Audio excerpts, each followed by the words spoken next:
Many developers have been mixing up the tower defense formula. Now Trendy Entertainment wants to win your dollars with their action RPG title. Will gamers enjoy this cartoony take on the mix, or have gamers become bored with the action tower defense genre?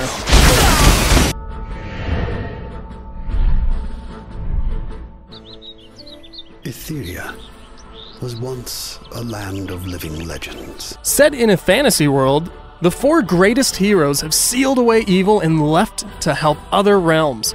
Unfortunately, their children accidentally revive some of the evil. Now these four children must fight through hordes. Each character has an ending, but gamers aren't going to spend much time focusing on the story, as it quickly goes away to make room for gameplay. The game follows a more cartoony visual style. The violence is not realistic, and most of the gore shown is from the orcs dying with green blood. However, don't think this focus on making the game kid-friendly has hurt the look. The art style is beautiful. Still, more work could have been done to set this game apart. The game has no screen adjustment options, so some TVs will have information hidden. Also, the enemies become extremely repetitive, getting a new paint job or a size change to show difference. The worst offender, though, comes in the form of screen tearing. Still, the art style, bosses, and tiny touches give this game a fun and unique look. At first play, the game feels like other tower defense variants. It quickly becomes apparent that this game has a lot of depth. In between the waves, players use mana to build, repair, or upgrade defenses. They can use extra mana to level up familiars and weapons. There are 4 character classes, each with a different difficulty level.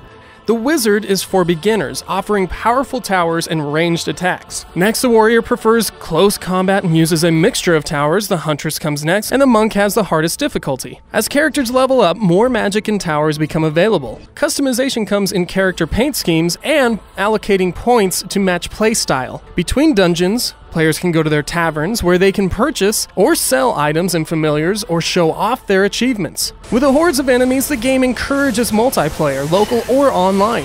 Unfortunately, players must compete for mana to build, repair, and upgrade towers. There are player versus player maps, but most will play cooperatively. The weakest element of the gameplay is the player attack. The auto-targeting can get confused in a brawl, and the controls feel stiff. Eventually, though, players get used to the game's unique feel. The score is a generic orchestral background, but it is appropriate. The sound effects add little to the game, with support requests as the only useful sound you will hear. The narrator is a fantastic addition to the game, but underutilized. Welcome to the dungeons of Etheria. He only speaks at stories and tutorials. Again, none of this hurts the game, but a few more useful sounds would have helped Dungeon Defenders stand out.